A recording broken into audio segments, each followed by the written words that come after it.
Hello, my name is Nitin Gupta and welcome to Nitin Gupta classes. Keep learning, keep practicing. Hello students, my name is Nitin Gupta and I welcome you all in the next videos of our online classes in which I am going to study about the next exercise which is exercise B of chapter 13 mensuration. आज की इस class में हम chapter 13 mensuration की exercise B के question number 15, 16 and 17 समझेंगे। इससे पहले की वीडियोस में हमने आपको क्वेश्चंस पहले के समझा चुके हैं और कुछ क्वेश्चंस हमने आपको लाइव क्लासेस में भी समझाए हैं। तो चलिए स्टार्ट करते हैं अपनी आज की वीडियो के साथ जिसमें हम क्वेश्चन नंबर 15 से समझना स्टार्ट करेंगे। अगर आप लोगों को ये वीडियोस अच्छी लगती हैं, अगर आपको ये ऑनलाइन क्लासेस समझ में आती हैं तो आप हमारे चैनल को सब्सक्राइब जरूर करिए जिससे कि हम जैसे ही कोई भी वीडियोस अपलोड करेंगे तो आपको वो तुरंत मिल सके। इसके लिए बेल आइकन को जरूर प्रेस करिएगा जिससे कि आप लोगों को तुरंत नोटिफिकेशन मिल जाए जब हम आपको एक नई वीडियोस अपलोड करें। तो इसीलिए अगर आप लोगों को अगर इसमें कोई भी डाउट है, कोई प्रॉब्लम्स हैं, जो क्वेश्चंस अगर समझ में नहीं आ रहे हैं या वीडियो से रिलेटेड कोई सुझाव भी है तो आप हमें कमेंट सेक्शन में बता सकते हैं या हमारे व्हाट्सएप नंबर पर भी आप हमें इन्फॉर्म कर सकते हैं जो हमने आपको अपनी वीडियोस में दिया है। तो चलिए स्टार्ट करते हैं अपनी आज की वीडियो जिसमें हम पढ़ेंगे क्वेश्चन नंबर 15 से। फर्स्ट ऑफ ऑल क्वेश्चन 15 में आपसे कहा गया है कि आपको एरिया निकालना है एक सर्कल का जिसका डायमीटर आपको क्वेश्चन में गिवन है। क्वेश्चन 15 में आपको डायमीटर गिवन है 21 सेंटीमीटर। डायमीटर कितना गिवन है? 21 सेंटीमीटर। तो सबसे पहले हम इस क्वेश्चन में रेडियस कैलकुलेट करेंगे।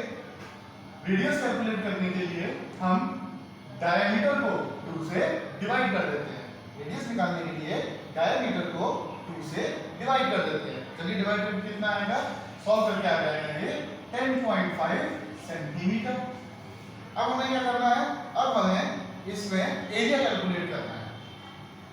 और आप जानते हैं अगर आपको किसी भी क्वेश्चन में कोई भी फॉर्मूला यूज अगर आप करते हैं तो सबसे पहला आपका काम होगा कि आप उस क्वेश्चन के अंदर उस क्वेश्चन का फॉर्मूला नोट करिए। तो सबसे पहले एरिया का फॉर्मूला नोट करेंगे जो होता है पाई आर स्क्वायर। क्या होता है? Pi r square. Pi r square का फॉर्मूला है। अब इस फॉर्मूले के अंदर आपको वैल्यूज पुट करनी है और क्वेश्चन को सॉल्व करना है। चलिए स्टार्ट करेंगे। 22/7 आर स्क्वायर का मतलब है हमें आर की वैल्यू को 2 बार लिखना है। क्या लिखेंगे? 10.5 मल्टीप्लाई 10.5। पॉइंट हटा नीचे 10 आ जाएगा। 7 की टेबल से 15 टाइम्स, 5 की टेबल से 3, 5 की टेबल से 2 टाइम्स। हमने इसको इतना ज्यादा सिंपलीफाई कर दिया है। अब आपको क्या करना है? इसको थोड़ा सा और सिंपलीफाई करना है और तब तक कैलकुलेट करना है जब तक इसका कंप्लीटली आपको आंसर ना मिल जाए। अब क्या करेंगे इस क्वेश्चन के अंदर हम? अब इस क्वेश्चन के अंदर हम 2 से भी काट देते हैं। देखिए 11 टाइम्स आ गया। अब बस डिनोमिनेटर आप देखिए सब कुछ खत्म हो चुका डिनोमिनेटर से। अब हमें जस्ट सिर्फ मल्टीप्लाई करना है और अपना आंसर कैलकुलेट करना है। जल्दी से कैलकुलेट करिए और बताइए कितना आंसर आएगा। क्या करना है? 11 का मल्टीप्लाई करना है 3 से, फिर मल्टीप्लाई करना है 10.5 से।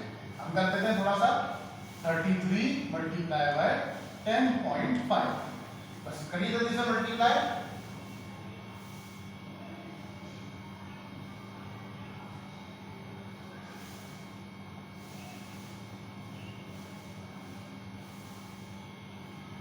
तो इसका आंसर आ जाएगा 346.5। और अगर आप देखें यूनिट हम सेंटीमीटर यूज कर रहे हैं तो लास्ट में यूनिट आ जाएगी सेंटीमीटर स्क्वायर। तो आपका इस तरीके से आंसर हो गया फर्स्ट क्वेश्चन नंबर 15 का 346.5 सेंटीमीटर स्क्वायर। आई होप आप सभी स्टूडेंट्स को ये क्वेश्चन समझ में आया होगा। ये पहला क्वेश्चन है पूरी एक्सरसाइज में जहां से हमने एरिया समझना स्टार्ट किया है। इससे पहले जितने भी क्वेश्चंस आपने समझे थे वो सभी पेरीमीटर के ऊपर बेस्ड थे और उन्हीं का फॉर्मूला हमें वहां पर यूज करना था। अब यहाँ तक जो क्वेश्चन हम स्टार्ट कर रहे हैं क्वेश्चन 15 से, यहाँ एरिया समझाया जा रहा है। तो एरिया का फॉर्मूला आप जानते हैं। एरिया के फॉर्मूले में कभी भी डायमीटर यूज नहीं होता, इसीलिए अगर डायमीटर दिया जाए तो पहले उससे रेडियस कैलकुलेट करिए एंड देन उसके बाद आप उसे एरिया के फॉर्मूले में पुट करके अपना एरिया कैलकुलेट कर सकते हैं। इसी तरीके से इसका उल्टा होता है। अगर आपको क्वेश्चन में एरिया दिया जाए और डायमीटर पूछा जाए तो पहले आप लोग रेडियस कैलकुलेट करेंगे और फिर रेडियस की हेल्प से आप लोग डायमीटर कैलकुलेट करेंगे। एरिया से डायरेक्टली डायमीटर निकालने का कोई भी फॉर्मूला या कोई भी मेथड नहीं होता। चलिए, होता तो है बट वो बहुत डिफिकल्ट हो जाएगा आप लोगों के लिए, इसीलिए हमने उसे समझाना ज़रूरी नहीं समझा। बढ़ते हैं अपने अगले क्वेश्चन की तरफ, which is question number 16। Question number 16 में वही करना है जो अभी हमने आपको एक्सप्लेन किया। क्वेश्चन 16 के अंदर आपको एरिया दे रखा है और अब आपको क्वेश्चन में डायमीटर पूछा जा रहा है, इसीलिए हमने आपको पहले ही समझा दिया। आपको क्वेश्चन 16 में एरिया दे रखा है। एरिया का फॉर्मूला आप जानते ही हैं, फॉर्मूला पुट कर दीजिए और उसकी हेल्प से फिर हम एरिया कैलकुलेट करेंगे। तो एरिया आपको क्वेश्चन में दे रखा है 8750 मीटर स्क्वायर। 7850 मीटर स्क्वायर कितना है? 7850 मीटर स्क्वायर। और एरिया का फॉर्मूला क्या होता है? Pi r square is equals to 7850। अब क्वेश्चन में पाई की वैल्यू दी गई है, इसीलिए हम वही यूज करेंगे जो वैल्यू हमें क्वेश्चन में दी गई थी, which is 3.14। 3.14 into R square is equals to 7850। इसके बाद ये 3.14 जो पहले मल्टीप्लाई कर रहा था वहां जाकर क्या करेगा? डिवाइड करेगा। आर स्क्वायर की वैल्यू आ चुकी है 7850 डिवाइडेड बाय 3.14। क्वेश्चन लेंथी होगा, इसीलिए आप लोगों को थोड़ा ध्यान से केयरफुली सॉल्व करना है। सबसे पहले आप चाहें तो डिनोमिनेटर में से डेसिमल हटा सकते हैं और फिर उसकी हेल्प से आप लोग डिवाइड कर सकते हैं बाद में।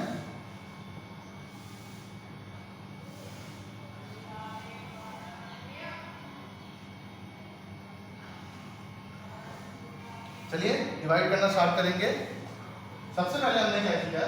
डेसिमल हटा दिया, तो ये कितना आ जाएगा? ऊपर 100 आ जाएगा। कितना आ जाएगा? 100 आ जाएगा।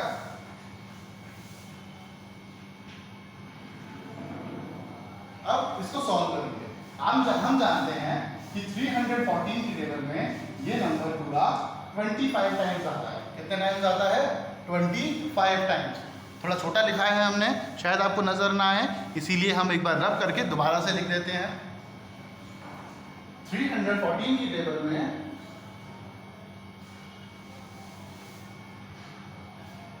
314 की टेबल में 7850 25 टाइम्स आता है। कितना आता है? 25 टाइम्स आता है। तो चलिए मल्टीप्लाई करेंगे, तो आर स्क्वायर की वैल्यू हो जाएगी 25 इंटू 100 विच इज 2500। अब आप लोगों को सिखाया है हमने पहले, जब यहाँ स्क्वायर लगाओ और अगर उसे शिफ्ट करना है तो वहां जाकर वो क्या बन जाता है? स्क्वायर रूट बन जाता है। क्या बन जाता है? स्क्वायर रूट बन जाता है। चलिए बस आपको इसे सॉल्व करना है। 25 का रूट आप जानते हैं 5 होता है, 00 का रूट क्या होता है? Single zero. तो हम अब क्या करेंगे? इसका अगर अंडर रूट कैलकुलेट करना है कितना आ जाएगा? 50 मीटर। रेडियस कितनी आ चुकी है क्वेश्चन के अकॉर्डिंगली? 50 मीटर।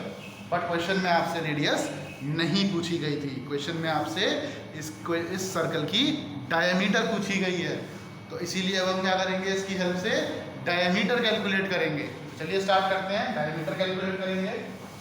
तो डायमीटर अगर हमें निकालना है, फॉर्मूला होता है 2 मल्टीप्लाई बाय रेडियस। क्या फॉर्मूला होता है? 2 मल्टीप्लाई बाय रेडियस। रेडियस कितना निकाला था? अभी निकाला रेडियस 50। तो 50 से मल्टीप्लाई कर दीजिए 2 का, और ये बहुत इजीली आप मल्टीप्लाई करके बता सकते हैं कि आपका डायमीटर कितना आएगा। क्वेश्चन को सॉल्व करके हमारा डायमीटर कितना आ चुका है? 100 मीटर। और ये है आपका फाइनल आंसर। बताइए कोई डाउट? ये डी लिखा है हमने, तो डायमीटर की वैल्यू कितनी आ गई? 100 मीटर। आई होप सभी स्टूडेंट्स को ये क्वेश्चन समझ में आया होगा। इजीली आप लोग समझ गए होंगे कि किस तरीके से हमने पहले एरिया की हेल्प से रेडियस निकाली और फिर रेडियस की हेल्प से डायमीटर निकाली।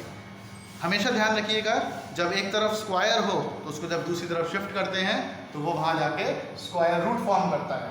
जब एक तरफ स्क्वायर हो उसे जब उधर शिफ्ट करते हैं तो वहाँ जाकर वो स्क्वायर रूट फॉर्म करता है। और इसको सॉल्व करने का तरीका हम आपको पिछली वीडियोस में बहुत बार बता चुके हैं। दोबारा से अगर आपको याद करना है तो करेंगे प्राइम फैक्टराइजेशन, और प्राइम फैक्टराइजेशन करने के बाद करते हैं ग्रुपिंग।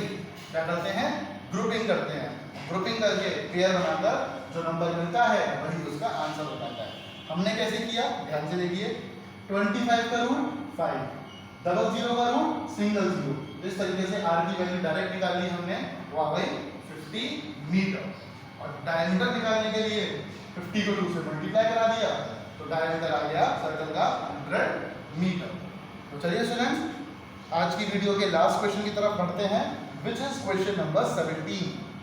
क्वेश्चन नंबर 17 भी थोड़ा लेंदी होगा, पहले क्वेश्चन समझेंगे देन उसके बाद उसका सॉल्यूशन करवाएंगे। क्वेश्चन में बोला गया था आपसे, find the area of a circle whose circumference is the same as the perimeter of square of side 11 centimeter। क्या बोला है? पहले आपको क्वेश्चन में एरिया निकालने के लिए बोला है जिसकी सरकमफ्रेंस नहीं दी गई है बट वो किसी के इक्वल बताई गई है। किसके इक्वल बताई गई है? स्क्वायर के पेरीमीटर के, और स्क्वायर का पेरीमीटर भी नहीं दे रखा तो वो कैसे निकालेंगे? उसकी साइड की हेल्प से। तो साइड आपको दी गई है, पहले वहां से स्क्वायर का पेरीमीटर निकालिए, उसके बाद वहां से सरकमफ्रेंस आएगी, सरकमफ्रेंस की हेल्प से रेडियस निकालिए, और फिर रेडियस की हेल्प से आप सर्कल का एरिया कैलकुलेट कर सकते हैं। क्वेश्चन लंबा जाएगा, ध्यान से देखेंगे सब स्टूडेंट्स। हम समझ रहे हैं क्वेश्चन नंबर 17। पहले निकालेंगे perimeter of square. Perimeter of square formula होता है 4 इंटू साइड। साइड आपको क्वेश्चन में 11 दी गई है, मल्टीप्लाई करके आ गया 44। कितना आ गया आपको? 44। और यूनिट यूज करेंगे सेंटीमीटर। क्या यूज करेंगे? सेंटीमीटर। पेरीमीटर आ चुका है, ये किसके इक्वल होगा? सरकमफ्रेंस के। और सरकमफ्रेंस का फॉर्मूला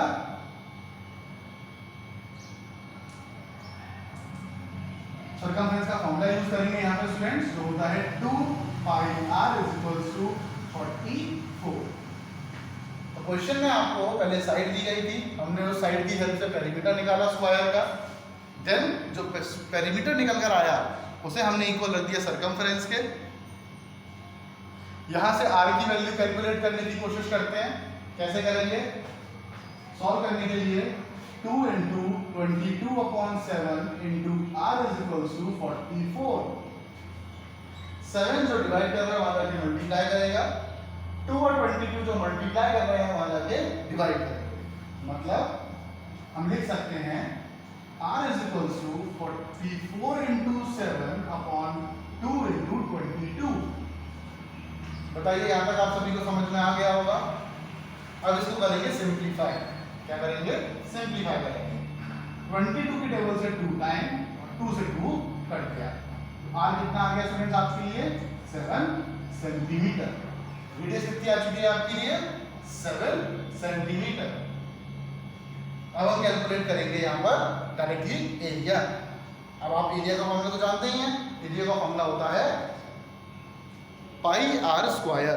अब ध्यान दीजिए, सरकमफ्रेंस के दो फॉर्मूले, एक होता है पाई डी और एक होता है 2 पाई आर। अब कौन सा फॉर्मूला यूज करेंगे?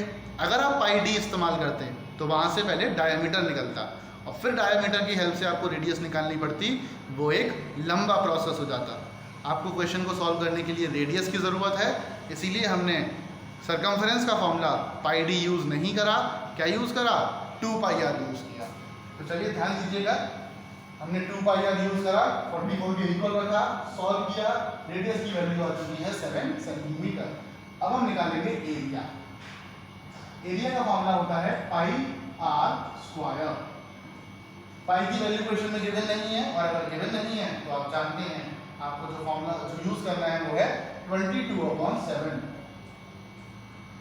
22/7 मल्टीप्लाई कराएंगे 2 बार रेडियस से। रेडियस कितनी है? 7। नीचे मल्टीप्लाई करा दिया, 7 से 7 कट गया, 22 को 7 से मल्टीप्लाई कर लीजिए, आपके पास आंसर आ जाएगा। कितना आंसर आ जाएगा सॉल्व करके? देखिए कैसे करेंगे। 7 2 ज़ा 14, 14 का 4 इधर 1 कैरी, 7 2 ज़ा 14 प्लस 1 15। आंसर आ चुका है 154 और यूनिट में लिखेंगे सेंटीमीटर स्क्वायर। क्या लिखेंगे? एरिया आ चुका है 154 और यूनिट है सेंटीमीटर स्क्वायर। तो इस तरीके से हमने बहुत ही इजीली 3 स्टेप्स में अपने क्वेश्चन को कंप्लीट कर लिया। पहले पेरीमीटर निकाला स्क्वायर का, फिर हमने उसको इक्वल रखा सरकमफ्रेंस के, और फिर वहां से जो रेडियस निकल कर आई उसकी हेल्प से हमने एरिया कैलकुलेट इजीली कर लिया। तो आई होप सभी स्टूडेंट्स को समझ में आया होगा आज के क्वेश्चंस। हम उम्मीद करते हैं कि अगर आप लोगों को ये क्वेश्चन समझ में आए हैं तो आप हमारे चैनल को जरूर सब्सक्राइब करेंगे, और हमारे चैनल के जहाँ पे आप सब्सक्राइब करते हैं उसी के आगे बेल आइकन को भी जरूर प्रेस करेंगे। कोई भी डाउट है, कोई प्रॉब्लम है या कोई सुझाव है या कुछ पूछना चाहते हैं तो आप हमसे कमेंट सेक्शन के नीचे पूछ सकते हैं। हम उसका आंसर विदिन 24 आवर्स में देने की कोशिश करेंगे। चलिए स्टूडेंट्स, आज की वीडियो के लिए बस इतना ही। मिलते हैं अपनी नेक्स्ट वीडियो में जिसमें हम इसी एक्सरसाइज के आने वाले क्वेश्चंस को डिस्कस करेंगे। तब तक के लिए keep learning, keep practicing. Thank you student. अगर आपको ये वीडियो अच्छा लगा हो तो लाइक कीजिएगा। अगर इस वीडियो से रिलेटेड आपके कोई सुझाव हैं तो let me know in the comment section below and do share it with your friends. Subscribe to my channel Nitin Gupta Classes and press the bell icon to get the notification of the latest videos. You can also follow me on Instagram and Facebook at Nitin Gupta Classes. You can also mail me at nitinguptaclasses17@gmail.com. आज की video के लिए बस इतना ही। फिर मिलते हैं किसी अगली वीडियो के साथ। तब तक के लिए कीप लर्निंग, कीप प्रैक्टिसिंग।